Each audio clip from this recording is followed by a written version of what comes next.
Let's say I am driving around at 1 o'clock in the morning with my friends and the driver checks me out, I have my license and registration and stuff. Why are everybody's being taken out the car, being searched, everything's being searched for the car? That's a question that I was told to ask. With the city of Minneapolis for about 12 years. As far as the department is concerned, started out as a community service officer, then promoted to police officer, and I've been in that capacity for about almost 11 years now. Been encountered with police activity more than what I would have liked to have in my teens growing up. Since then, I've turned my life around. I'm a single father. I've had full custody of my child for nearly 3 years now.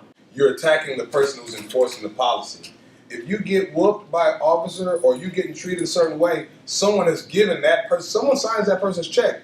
That person's kind of been given permission to do what's necessary, and they'll kind of deal with it from there. That's what you got to assume. And then what you also got to look at is, I assume when I always think to myself, what will the officer be able to say in court?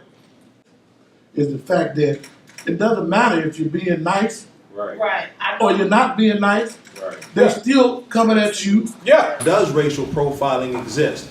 We acknowledge that racial profiling do exist. How do we kind of get that to stop? And to be totally honest with you, I don't think it will stop. Just because you have black officers in black communities doesn't always mean that they like us. Woo! Because I've been called an Uncle Tom, and I've been told that I'm doing my job because of the white man, and I've been told a lot of different things. Well, I think we should move away from the saying that no, it won't stop. Well, Because if we take, hold on just a second, if we take that attitude that no, it won't stop, it's not going to stop. Instead, we should move towards it can stop. Well, let me give you some And I solutions. think it can stop. I think it can stop. I see so many guys with their hair like mine. Why does your hair look like that? They've been picked up on 7th and Nicollet for shoplifting. They weren't profiled, they were really shoplifting, but they happen to look like that. They can tell by your demeanor if you have real power. They can, just like you said about the attitude. See, I don't let nobody puff daddy in my video. I've never got beat up by the police because I'm not the type of dude to let that go. So therefore, when you say jump on 1 foot, I'm more likely to do it because me and you gonna have a problem. You put your hands on me permanently. It's about the mindset. And despite whether you believe that stop is legit or not, you know, getting upset, huffing and puffing about it, you know. Why you gotta pull me over, man? Yeah, or, you know, trying to throw out in the windows that you're pulling me over because I'm black, or you're pulling me over because of my tires, or you're pulling me over because of some other reason. If that's the reason or not, I'm gonna tell you right now, you are not going to win out there in the street on that particular traffic stop. All right? Any police.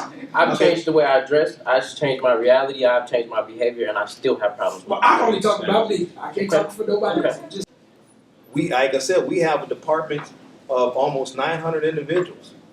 You know, and I think out of the people of color, you know, we're lucky if we're, you know, 200 strong.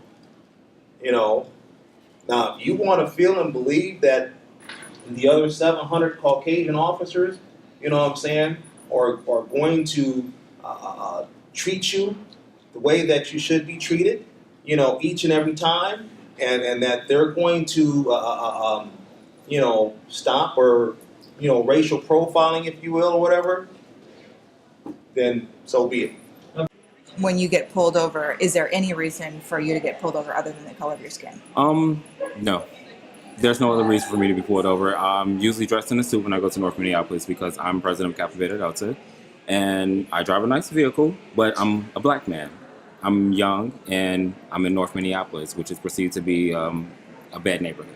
I believe the discussion kind of went left field. It didn't really center around racial profiling. It more or less centered around how to react when an officer pulls you over. Actually, I believe the community, if we hold more events inside the community and have the community meet up with officers who work in the community, then we can start to have those conversations. I think that's the first step there, is to actually have the community talk with the officers and the officers talk with the community. Hey, so you're going to school to be a police officer, is that Yes. right? And where are you in the process right now? I have one more semester here, then I'm transferring to Hamlin or either Concordia. Okay, and what made you decide to choose this profession? Because I want to help people, but also because there's not a lot of African Americans in that field. So, the classes that I've been taking is really interesting me. So I'm like, wow, it's shooting me that way more than social work, because that was where I started at. I don't know, it's different. Like, it depends if I'm driving. Like, I just moved from St. Louis Park to St. Paul because they were very racial profilers out there, and I didn't like it. The police would come to my apartment 3-4 times a day for noise. It could be TV, radio, or whatever, and then when I go complain, they will never do anything about it, and I was there 5-6 years, so I just left.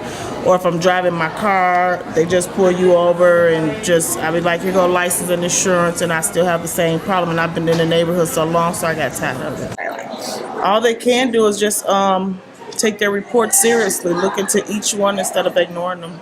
You mean the complaints? Yep. I think it was okay. I don't think we got our what we were looking for, but it was a good start. And what needs to happen to make better communication between communities and the police department? Newsletters, phone calls, just like they do CISs. They could do newsletters, phone call, neighborhood meets.